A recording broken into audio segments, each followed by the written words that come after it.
తెలంగాణ రాష్ట్రం నుంచి చాలా మంది బతుకుదెరువు కోసం, అప్పులు తీర్చడం కోసం మరి గల్ఫ్ దేశాలకు, ఇజ్రాయెల్ దేశాలకు వెళ్ళి అక్కడ ఈ ఏజెంట్ల వలలో చిక్కుకొని చాలా మంది బతుకులు ఆగమైతా ఉన్నాయి. అలాంటి 12 మంది తమ్ముళ్ళు, ముఖ్యంగా కామారెడ్డి, నిర్మల్, నిజామాబాద్, మెదక్, సిద్దిపేట్, కరీంనగర్, జగిత్యాల్ తదితర జిల్లాల నుంచి మరి వెళ్ళి అక్కడ ఎంతో ఇబ్బందులు పడుతూ, తిండి తిప్పలు లేక, బీపీ, షుగర్లు, రకరకాల వ్యాధులతో సతమతమవుతూ రాష్ట్ర ప్రభుత్వానికి, కేంద్ర ప్రభుత్వానికి ఎన్నిసార్లు మొరబెట్టుకున్నా 2 ప్రభుత్వాలు కూడా స్పందించలేదు. కానీ ఈరోజు బీఆర్ఎస్ పార్టీ తరఫున జోర్డాన్లో చిక్కుకున్న ఈ 12 మంది తమ్ముళ్లను బీఆర్ఎస్ పార్టీ తరఫున ఈరోజు పెనాల్టీ కట్టి తిరిగి స్వదేశానికి తీసుకురావడం జరిగింది. నేను ఇప్పటికైనా ప్రభుత్వాన్ని విజ్ఞప్తి చేస్తా ఉన్నా, ఇంకా వందలాది వేలాది మంది యువతీ యువకులు ఈరోజు వివిధ దేశాల్లో ఇలా అనేక ఇబ్బందుల్లో కొట్టుమిట్టాడుతూ ఉన్నారు.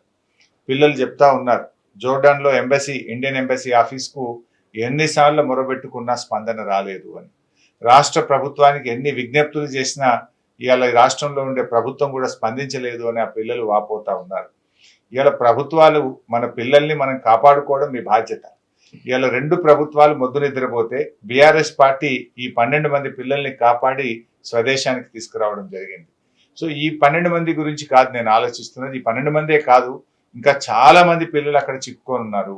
ఇప్పటికైనా రాష్ట్ర ప్రభుత్వము, ఇటు కేంద్ర ప్రభుత్వం స్పందించి ఇలాంటి పిల్లలు, కష్టాల్లో ఉన్నటువంటి భారతీయులను, తెలంగాణ బిడ్డలను తిరిగి స్వదేశానికి తీసుకొచ్చేటువంటి బాధ్యతను, చర్యలు తక్షణమే తీసుకోవాలని చెప్పి నేను రాష్ట్ర కేంద్ర ప్రభుత్వాలను డిమాండ్ చేస్తా ఉన్నా.